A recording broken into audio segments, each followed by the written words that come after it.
Hey everyone, it's Ethan or Miist back again for another video today, and welcome back to the channel, guys.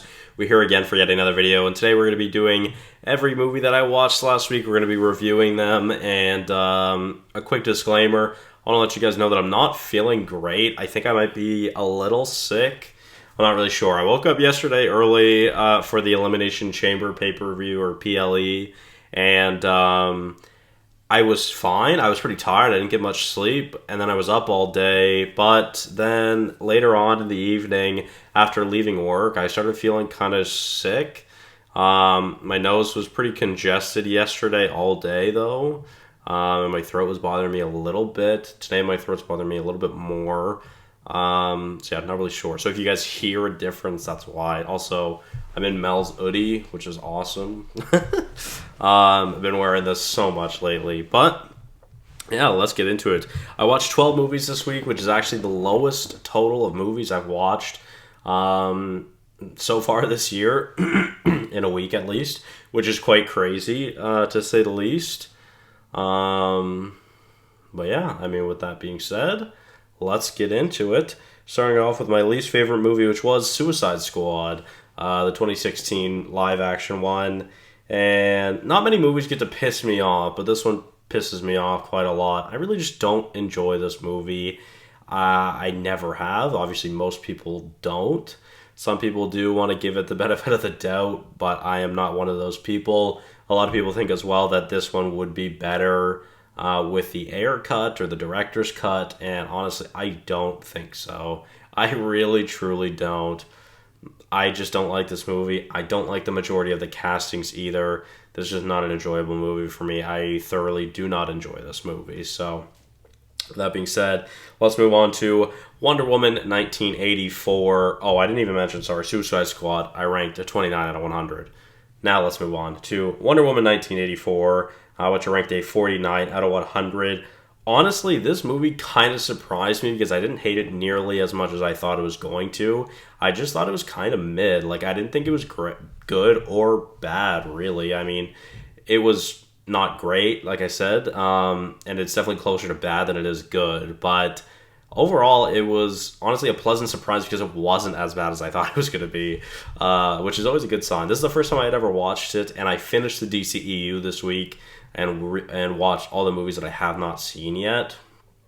So this isn't the last one that we will be talking about. But yeah, overall, I mean, again, I enjoyed this more than I thought, and for that, that's a big bonus. That's a big positive for me. The villains were all right. I didn't really care for Cheetah that much in this movie, and the CGI in that final fight between Wonder Woman and Cheetah was brutal. Like, just terrible, terrible, terrible CGI. So, yeah, a 49 out of 100 for a low to bad movie, or low, mid, high bad movie, I guess. So, let's move on to yet another DCEU movie, which is Birds of Prey and the Fantabulous Emancipation of One Harley Quinn, which has to be one of the longest movie titles in history, right? That is crazy. Anyways, this one was all right. I ranked it a 52. I liked it a little bit more than Wonder Woman 84, but overall, I didn't think it was anything special either. I see this one is pretty all over the place in ratings. I feel like a lot of people actually do enjoy this movie, and a lot of people don't enjoy this movie either, and I'm just kind of right in the middle. So, yeah, I mean, a 52 out of 100 isn't great, but it isn't bad, but it isn't good. So, it's pretty mid, obviously. I wasn't entirely enticed by this movie either. This is why I've never watched it, but I like seeing Ewan McGregor, and for both of these last two movies, Wonder Woman and Birds of Prey, both of them are 84, I should say, Wonder Woman 84 and Birds of Prey. I really like seeing some of my favorite actors add to the DCEU. Obviously, they were villains, but that's all right. Shout out to Pedro Pascal and shout out to Ewan McGregor. So let's keep going. We'll move on to my, I think, 11th or 12th 2024 watch this year, which is Mea Culpa, which literally I had watched on February 23rd, and it had come out February 23rd on Netflix. So I rated it a 54 out of 100. I predicted most of this movie, but I wouldn't lie if I wasn't enjoying it at times. But there's a lot of it I didn't enjoy. I really didn't like the ending very much. It really a lot of this movie kind of had just given, not hints, but I don't know. It just kind of reminded me of Get Out, but like a much worse version of it. I'm pretty sure I have Get Out like 43 points higher or something crazy like that. But yeah, overall, I didn't think this movie was anything special either. A lot of this past week was pretty chill. There wasn't a lot of great watches. There's literally only one watch that I ranked a 4-star or above, and everything else was under that. So it wasn't a great week at all. But yeah, this movie was all right. I predicted a lot of this movie. It was very easy to predict a lot of this movie. I expected the final twist, kind of. You know what? Spoiler alert for anyone that wants to watch it. I didn't trust the mom. I don't even remember her name. I didn't trust the mom. I didn't think she was sick anyways. So I predicted that, which was pretty cool. But I didn't expect the like slasher killer finale. And I didn't really predict the sister-in-law also sleeping with the artist. I literally don't even remember any of the characters' names from this movie, so yeah. I also think this might have been Tyler Perry's directorial debut. I noticed that it was by Tyler Perry. Yeah, I don't know for that for sure. I didn't actually look, to be honest. But with that being said, let's just keep going. Let's move on to Minions, which ranked a 54 out of 100. Mel and I watched this with our friend from work, or an old friend from work. We don't work together anymore, I guess. But it was all right. It was fine. I ranked it a 54 out of 100. I didn't think it was anything special. I don't think anything too highly of any of the Despicable Me movies. Obviously, the fourth one comes out this year. Mel's very excited for that. Rise of Gru. Mel and I were going to watch over the weekend, but we didn't get a chance to, so we'll probably do that sometime this week. And I'll let you guys know my thoughts on that as well. But, yeah, I mean, it was just fine. I didn't really care for anything about this movie. It was just decent. It was mid, more so, I should say.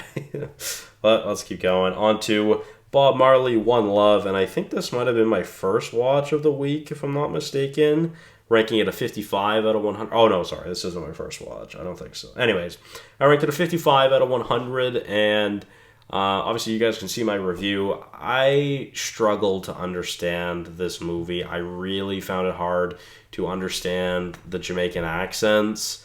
I really, really struggled with it. I like to watch things with subtitles no matter what, because I always find I struggle with understanding and hearing characters. That's just me. That's just like, I think that's just like a attention span / hearing issue that I have. I don't find it's more of an attention span. I find it's definitely more of like a hearing issue and like hearing clarity. So I really struggled with this movie just because there was a lot of this movie where I literally was just watching something unfold and I couldn't understand what was happening. So I would really like to rewatch this movie one day with subtitles, because I don't feel like I gave it the credit it deserves, only ranking it a 55 out of 100.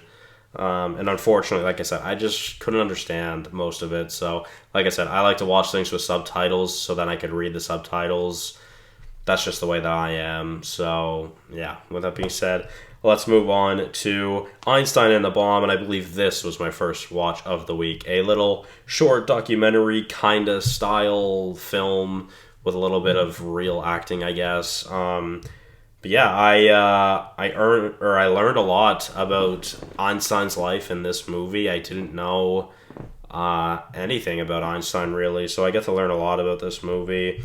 And it was a nice short watch. It was just a quick little information movie, I guess. It just fed me a lot of information that I did not know. So it was nice to learn about this, and it made me really excited to rewatch Oppenheimer, which I didn't do last week, but I really am hoping to do soon. So we'll see. But let's keep going on to Rise of the Teenage Mutant Ninja Turtles, the movie, which came out a few years ago.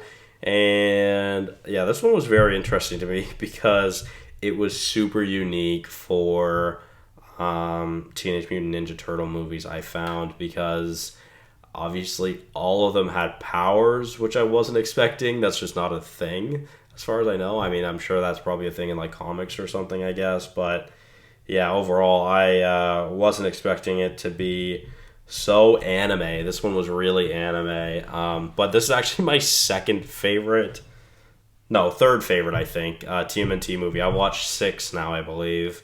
6 different ones. And yeah, this one's number 3 at a 68. So I don't really find many of the TMNT movies to be anything special. And this one, honestly, is included. It was almost good, I would say. The final scene, the final fight, that shit was fire. The animation style was awesome. But the rest of the movie, I didn't really gravitate towards at all. So it gained a lot of points from that final fight. I won't lie. But let's move on to... actually, I believe that was entering the top 5, if I'm not mistaken. So yeah, on to number 4. The last DCEU watch I had to watch was Blue Beetle, and I watched it. I ranked this one a 68 out of 100 as well. I just thought it was a decent movie. Overall, I didn't think it was too bad, and honestly, I was pleasantly surprised by the CGI in this movie. I didn't think it was nearly as bad as I was expecting, especially because I didn't expect this movie to have great CGI. So I was very pleased with how it looked. And I mean, the acting was fine, the script was fine. Overall, it was just a entertaining movie. And I seem to be in the majority where a lot of people just thought it was fine, like it was decent. So it definitely wasn't anything special. But let's move on to the top 3 at a wrestling movie called Cassandro. And I learned a lot about this wrestler as well, because I didn't even know this wrestler existed. And obviously, I feel like this wrestler, Cassandro, was definitely a pioneer of lucha libre and really stepping outside the box for wrestlers, especially in Mexico and lucha libre wrestling. So that was cool. Like I said, never heard about this story and about this wrestler, so that was really cool. I like that I got to learn about it. Yeah, and I really liked that final interview scene as well on the talk show. That was definitely my favorite scene of the movie. So a 72 out of 100 as one of my highest movies of the week. Then let's move on to another movie I watched with Mel, which was Big Daddy. We had talked about this. We had seen a clip of it or something in a YouTube video the day before. We had also talked about watching it, I believe, because we were watching the award show, or the People's Choice Awards, I think it was. And yeah, I mean, we decided to pull the trigger on it, watch it. We both really enjoyed it. I ranked it a 77 out of 100. Mel ranked it pretty highly as well, but she thought it was so sad, especially the ending. The ending was pretty sad, to be fair, even though we knew how it was going to end. But yeah, overall, I really enjoyed this. It was funny, and Cole/Dylan Sprouse as kids were so fucking cute. They were just little peas, and they were so cute. So with that being said, let's move on to my number 1 movie of the week, which is also my oldest movie ever watched, which was The Wizard of Oz from 1939, which is crazy, almost, quick math, like 85 years old. That's wild.